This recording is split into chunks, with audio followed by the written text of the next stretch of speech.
नमस्कार दोस्तों, मैं मिसेस अलका शर्मा यमुनानगर हरियाणा से नारी सशक्तिकरण के क्षेत्र में शिक्षा के महत्व के विषय में अपने कुछ विचार व्यक्त करना चाहती हूँ।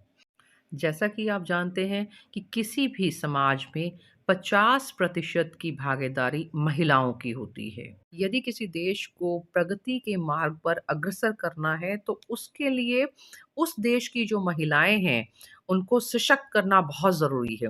और ये सशक्तिकरण होगा कैसे? उसके लिए सिर्फ़ और सिर्फ़ एकमात्र रास्ता क्या है? महिला शिक्षा। अगर अपना इतिहास उठाकर देखें तो ऐसी महिलाओं के नाम से हमारा जो इतिहास है वो भरा पड़ा है, जिन्होंने अपने देश को आगे बढ़ाने के लिए अपना योगदान दिया। अब आप इंदिरा गांधी जी को ही ले लीजिए, जिन्होंने राजनीति के क्षेत्र में आकर अपने देश की तरक्की में इतना बड़ा योगदान दिया। और अब जो हमारे देश का सर्वोच्च पद है, राष्ट्रपति पद, उस पर भी महिलाएं ही आसीन है। ये हमारे लिए बहुत ही गौरव की बात है। तो ये सब हुआ है सिर्फ और सिर्फ एजुकेटेड होने की वजह से, शिक्षित होने की वजह से। कहीं न कहीं इन महिलाओं ने अपनी शिक्षा के ज़रिए ही देश को, समाज को, विश्व में अपना एक बहुत ही महत्वपूर्ण स्थान दिलाया है।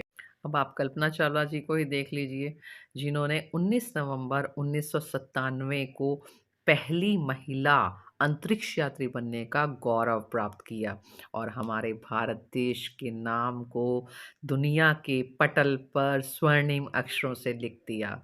तो कितनी गौरव की बात है हम सबके लिए। और ये सब संभव कैसे हुआ? सिर्फ़ और सिर्फ़ शिक्षा। तो शिक्षा के महत्व को किसी भी समाज में नकारा नहीं जा सकता।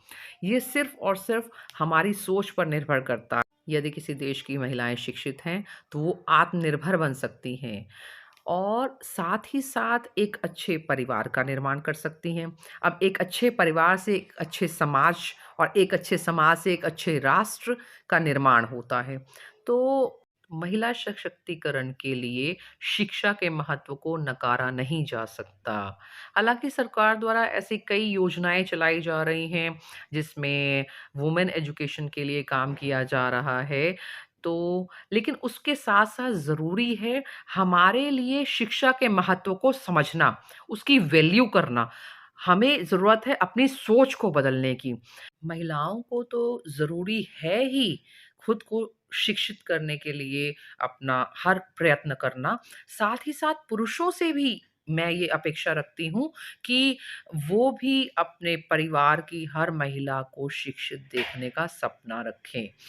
ना केवल सपना, बल्कि उन्हें अपने घर परिवार की महिलाओं को एजुकेटेड करने में अपना जितना योगदान दे सकें, उतना योगदान देना चाहिए। बल्कि उन्हें प्रयत्न करने चाहिए कि उनके घर की, परिवार की अथवा पूर्ण देश की जो महिलाएँ हैं, वो एजुकेटेड हों। तो अगर एजुकेटेड होंगी, तो महिला सशक्तिकरण होगा, एक अच्छे समाज का निर्माण होगा। इन्हीं बातों के साथ मैं अपनी वाणी को विराम देना चाहूँगी। धन्यवाद।